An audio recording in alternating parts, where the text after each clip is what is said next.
Ooh, this is gonna be a fun one. I've been on this crazy journey to find the perfect television for my home. Having just had the Hisense U8H, I needed more from my living room TV. The LG G2 came out on top of my shortlist. It's renowned for its awesome picture quality and gaming support features, and I was really looking for that because that's where I primarily do most of, if not all of my gaming. And that's how it caught my attention. However, my excitement was suppressed as I discovered a few critical flaws that compelled me to return it. I want to highlight the lack of USB 3.0 support, the significant screen glare problems that I experienced in my bright room, and it all culminated with the hefty price tag that the LG G2 still carries. I also found that I should have considered WebOS in a deeper review of what I wanted for my TV because I didn't realize how much I would or do and actually still hate it. And that is completely subjective in what I want from my smart TV platform. So here's the LG G2. I hope it holds up well. As you can see behind me, there's a significant amount of sunlight coming in. It's a little bit misleading today because there's a bit of an overcast. It can get quite a bit brighter, especially in the afternoons because that is south facing. Anyways, so let's get into the unboxing experience of the LG G2 and then we'll just go ahead with setup and all that type of stuff. So let's get to it.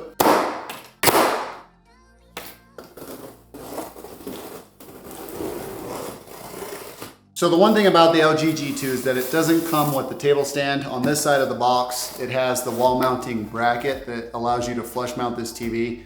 I am not going to be using this in this setup because I already have my wall mount on the wall and everything, all my cables and everything are run in the wall using a Smurf tube. So if you wanted to table mount this thing, it's an additional cost of an already expensive TV. So just keep that in mind.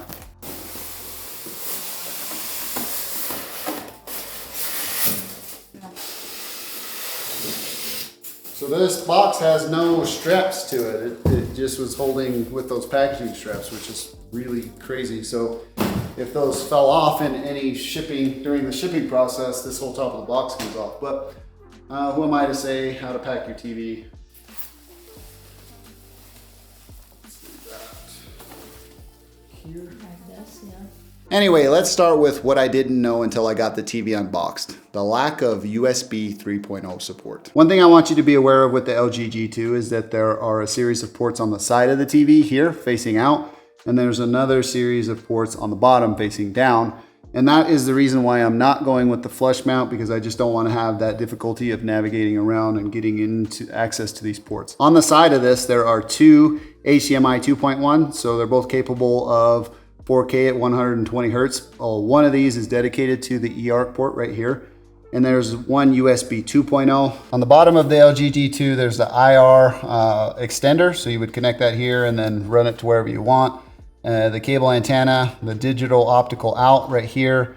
100 megabits LAN cable, which is still, it's very unfortunate considering the price of this TV. I wish they would have went to 1 gigabit, but they don't. And then finally, two more USB-A ports.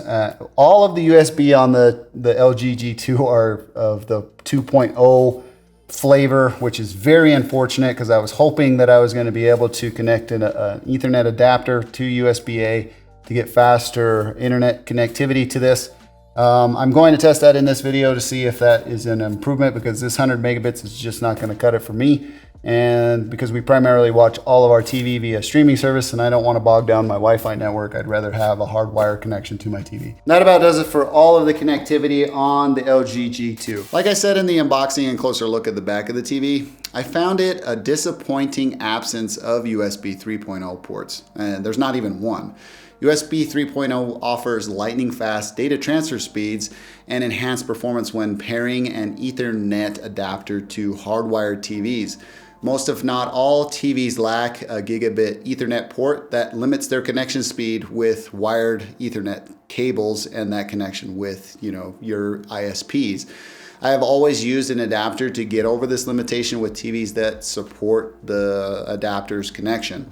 This is a limitation that hindered the seamless speediness of the content and access that I drive on my TV and streaming services through the TV as well. It left me with buyer's remorse right away. As soon as I saw that, I was like, oh crap, did I make the right decision? And that doubt just spiraled from there. All right, so here I'm going to use Internet Speed Test 2. It's an app on LG's App Store to kind of measure what kind of speed I'm getting through the 100 megabits Ethernet port that's on the back of that. And then I'm gonna plug in the USB to Ethernet adapter and see if I can get better speed results for that, because I really want to have a faster internet connection to this TV. It's really unfortunate that all of the ports on the back of this TV that are USB-A are 2.0 flavor. Like I said when I was unboxing that, it's really unfortunate. As you can see, the download speeds are 92-ish and the upload is around 100. Not bad, but not good. I'm going to do this live, so let's go ahead and get this unplugged and plug it back in to see if it automatically recognizes it or not. Should lose internet connection when I unplug this. Let's see if it drops. Go through the bottom port. So let's see if we can test it again. Nowhere close to where I would expect it, but it's a lot faster than plugging it in through the 100 megabits, because that caps out. This one's giving me, 340 megabits download and 245 megabits upload. I'll leave the adapter that I'm using linked in the description if you're interested. So as you can see how glass-like and reflective the LG G2 is in this space. I hope this works out well. I hope it's bright enough with the heat sink and all that type of stuff. So here's a good first impression of this thing being mounted in a pretty bright space. It's really reflective. You don't need this, do you? Mm-hmm. Just do it perfect. Mm-hmm. Nice.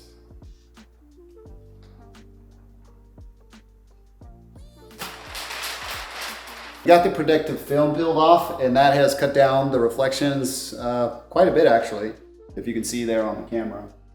It's not as bad. The protective film is a little bit misleading from the get-go, so just keep that in mind as well. I thought I knew how bad the screen glare was on the LG G2, but it wasn't apparent until I put the TV on the wall. The beautiful image that was being produced on that awesome display was taken away from due to the mirror finish. The reflection cast a shadow over my viewing experience and contributed to more of that buyer's remorse. It just kept compounding. OLED displays are renowned for their vivid colors and deep blacks, but they often fall victim to screen glare just because of the way that they're designed.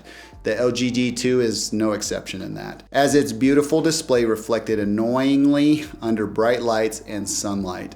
The glare not only detracted from the immersive experience, but also restricted my enjoyment of the TV's flawless display. This thing is so awesome at night, but this thing is being watched during the day. It really left me feeling like I just spent $2,000 for this TV and I couldn't watch it during the day. And that just, it got worse from there. So let me start to wrap this video up. Every TV purchase comes with its fair share of obstacles because not any one single manufacturer produces the perfect TV. You have to make a compromise somewhere if you're, when you're in the budget range that I am in. I'm not going to spend $10,000 on a TV. While the G2 boasted extraordinary picture quality and the gaming features to support that picture quality, its price was what led me to have such a heavy feeling of buyer's remorse, even at its discounted price. There are many other available TV options out there that come in around the same price and sometimes even lower than that have specs that come close to what I value in a TV. So, all of those things really just compounded, and it ultimately led me to decide that I needed to return the LG G2. While I understand that quality comes at a premium, the combination of the lacking USB 3.0 support and the screen glare woes, the hefty price tag created a sense of doubt. And when you have doubt in a heavy purchase like that, or a steep purchase like that, it just is not a good thing. It's not a good headspace to be in. After I had entered that headspace, it was hard for me to justify keeping the LG G2 when there are alternative options that existed that offered better value for my money, for my space, and what I expected from a TV. The thing that put the final nail in the coffin for the decision to return the LG G2 wasn't necessarily the screen glare. It was WebOS. I've grown so used to Google TV that it has made me not want to use the G2's smart interface at all. I was considering purchasing Google TV and a dongle and running it that way. Then I remembered I just spent $2,100 on a TV. I should not have to do something like this.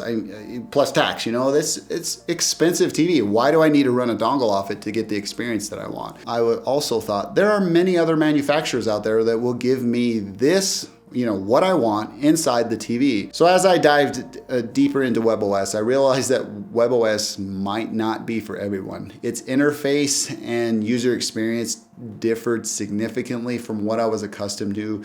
And that buyer's remorse, again, fed into the thoughts to, why am I dealing with this, Tomas? Just take this TV back already. Just stop everything. Stop this review. Stop trying to test this TV, all of that. This disparity in the operating systems could pose potential frustrations for users that are accustomed to Google TV and their ecosystem, or just prefer its interface. It served as an additional consideration that made me question whether the LG G2 was truly right to fit my needs in my home, in my space. And so my journey for the perfect television took a detour as I decided to return the LG G2. The lack of a USB 3.0 support, the persistent screen glare issues, and the lofty price tag all contributed to the decision to take this thing back. Moreover, the disparity between WebOS, that platform and that interface, and the familiarity that I had with Google TV added an extra layer of doubt to my purchase that became clear when the G2 failed to meet my expectations. And so now that this thing has been returned, I have a renewed determination to venture forth and search for the television that will fulfill my desires and fit the needs that I want in a TV in the space that I need it to fit in. So what do you think about all this that I shared in this video in regards to the LG G2? Am I wrong? Did I not, obviously I didn't do enough due diligence to kind of figure out what this TV would do in the space that I needed to do the things that I require of it. Feel free to drop me a comment down below and tell me if I'm wrong or whatnot. I appreciate your feedback just as much as any. Well, that about does it for me in this one. If you enjoyed this video, please feel free to give me a thumbs up. If you didn't, you know what to do. Thank you for taking the time to watch. I'm Tomas, and I'll catch you in the next one.